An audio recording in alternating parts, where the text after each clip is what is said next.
பீகார் முதல்வர் நிதிஷ்குமாருக்கு பாரத ரத்னா விருது வழங்க வேண்டும் என்ற கோரிக்கை வலுத்து வருகிறது.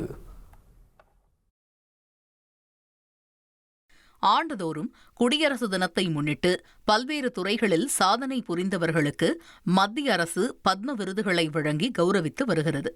பத்ம விருதுகளில் உயரிய விருதான பாரத ரத்னா விருதை பீகார் முதல்வர் நிதிஷ்குமாருக்கு வழங்க வேண்டுமென ஐக்கிய ஜனதாதளம் கட்சியின் மூத்த தலைவர் KC தியாகி பிரதமர் மோடிக்கு கடிதம் எழுதியுள்ளார்.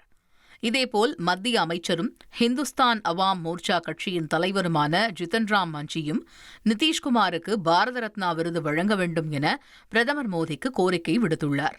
இந்நிலையில் நிதிஷ்குமாருக்கு பாரத ரத்னா விருது வழங்கப்படுமா அல்லது இந்த ஆண்டு சட்டப்பேரவை தேர்தல் நடைபெறவுள்ள தமிழ்நாடு, பாண்டிச்சேரி, மேற்கு வங்கம் உள்ளிட்ட மாநிலங்களைச் சேர்ந்த ஆளுமைகளுக்கு வழங்கப்படுமா என்ற எதிர்பார்ப்பு எழுந்துள்ளது.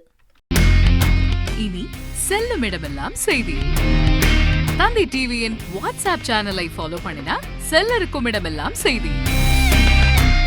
இதோ QR கோட் இப்பவே ஸ்கேன் பண்ணுங்க, ஃபாலோ பண்ணுங்க.